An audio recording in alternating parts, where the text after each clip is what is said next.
Hello दोस्तों। हाय, मैं दीपिका कुमारी। आज मैं आप सबके बीच एक बहुत ही अच्छी सी मोटिवेशनल स्टोरी लेके आई हूँ। जो स्टोरी सुनने के बाद आपको ईश्वर पे विश्वास कई गुना बढ़ जाएगा। चलिए उस कहानी को शुरू करते हैं। यह कहानी है एक जहाज़ की। एक जहाज़ पर सवार होकर बहुत सारे लोग समुद्र में कहीं यात्रा कर रहे थे।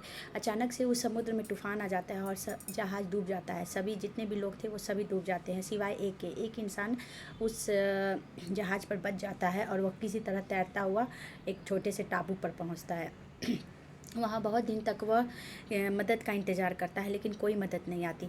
फिर वह निराश होकर वहाँ के आसपास के पेड़ पौधों के जो भी फल रहते हैं, नारियल या मछली या घास फूस, किसी तरह खाकर जीवन गुजर बसर करने की कोशिश में लग जाता है। फिर कुछ दिन बाद उसे लगता है कि नहीं, मुझे एक घर भी बनाने की ज़रूरत है, इस तरह मैं रह नहीं पाऊँगा। वो बहुत निराश हो जाता है कि अब मुझे कोई बचाने आने वाला नहीं है। लगता है मुझे अपनी बाकी की ज़िंदगी जितने भी दिन बचे हैं यहीं पर गुजारना पड़ेगा। चलो एक छोटा सा झोपड़ा बना लेता हूँ अपने रहने के लिए। तो वह वहाँ के आसपास के झाड़ियों से इकट्ठा करके एक छोटा सा घास फूस का घर बना लेता है और सोचता है कि चलो खाने को मछली जो पकड़ के लाता हूँ उसको पकाने का भी व्यवस्था करता हूँ। तो वहाँ पर एक छोटी सी अंगीठी की लकड़ी को लगा के एक छोटी सी अंगीठी बना लेता है और जाता है मछली पकड़ने के लिए। वो जब मछली पकड़ के वापस आ रहा होता है तो पता नहीं कैसे वहाँ झोपड़ी में आग लग जाती है। उसे समझ नहीं आता कि ये क्या हुआ, कैसे हुआ। वो बहुत दुखी होता है। उसने बहुत मेहनत से उस छोटे से झोपड़े को बनाया था। वो बैठकर बहुत रोने लगता है, बहुत विलाप करने लगता है और ईश्वर को भला बुरा को कहने लगता है, कोसने लगता है कि भगवान ईश्वर, आपने पहले ही मेरे साथ इतना बुरा किया। मेरी जहाज़ डूब गई, मैं यहाँ पर हूँ, इतने दिनों से मैं यहाँ फंसा हूँ, कोई भी मुझे मदद करने के लिए मेरे पास नहीं आ रहा है। मैं किसी तरह घास फूस मछली ये वो खा के जीवन अपना चला रहा हूँ, गुजर बसर कर रहा हूँ। मैं एक छोटा सा घास फूस का झोपड़ा बनाया जो आपने इसे भी जला दिया। आप मेरे साथ इतना बुरा क्यों कर रहे हैं? आखिर मैंने क्या बिगाड़ा है? मैंने क्या गलत काम किया है? मैं तो इतना अच्छा, हमेशा से अच्छा ही कर्म करते आया हूँ। ऐसे भला बुरा बोलते बोलते कोसते कोसते उसको थक जाता है और वो वहीं पर सो जाता है। और जब अगले सुबह उसकी आँख खुलती है तो वो देखता है कि अरे ये क्या, वहाँ पे बहुत सारे लोग आए रहते हैं और एक समुद्र में एक नाव भी खड़ा रहता है। तो वह लोगों से पूछता है कि आपको यहाँ का पता कैसे चला, आपको मेरे बारे में कैसे पता चला?